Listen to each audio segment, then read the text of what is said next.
જૂનાગઢના માંગરોળમાં સાર્વત્રિક મેઘમહેર, ભારે વરસાદ બાદ નદીઓ બે કાંઠે થઈ. નોળી નદીમાં આવ્યું પૂર. માંગરોળના લંબોરા ડેમ થયો ઓવરફ્લો. વરસાદ ખાબકતા ખેડૂતોએ લીધો રાહતનો શ્વાસ.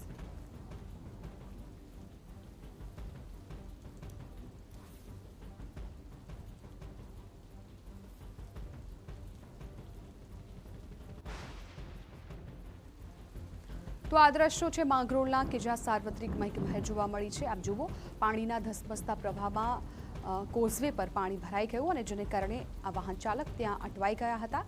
કેવી રીતે રસ્તા પર તેમના વરસાદને કારણે ટુ વ્હીલર છે એ બંધ પડી રહ્યા છે. તેઓ ધસમસતા પાણીમાંથી ચાલીને આ વાહનો છે સાઈડમાં લઈ જવાની તેમને ફરજ પડી હતી.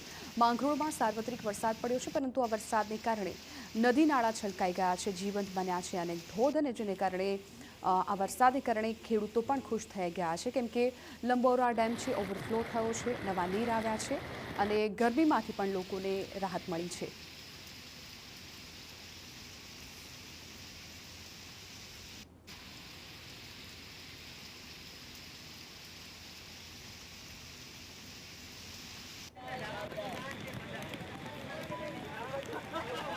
આ દ્રશ્યો જુઓ કે જ્યાં કોઝવે પર પાણી ભરાઈ જતા રસ્તો ખરાબ છે, ડાયવર્ઝન ત્યાં આપવામાં આવ્યું છે. આવી સ્થિતિમાં લોકોને ભારે હાલાકીનો સામનો કરવો પડી રહ્યો છે. અનેક ગામોને જોડતો આ માર્ગ છે કે જે આ ધસમસતા પાણીના પ્રવાહમાં જાણે તણાઈ ગયો છે અને લોકો અહીંયાથી અવરજવર નથી કરી શકતા. તે માટે અનેક ગામનો સંપર્ક પણ તૂટી ગયો છે. સત્તાવાર રીતે ચોમાસાની એન્ટ્રી થઈ ગઈ છે અને એન્ટ્રી થતાં જ અનેક નદી નાળા છલકાયા છે.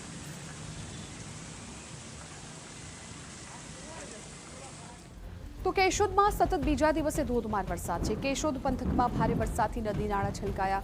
ઉતાવળિયા રેલવે બ્રિજ નીચે ધસમસતા પાણીમાં ફસાઈ છે કાર. સ્થાનિકોએ રેસ્ક્યુ કરી કારને સુરક્ષિત બહાર કાઢી છે. નીચાણવાળા વિસ્તારમાં અવરજવર ન કરવા તંત્રની છે અપીલ.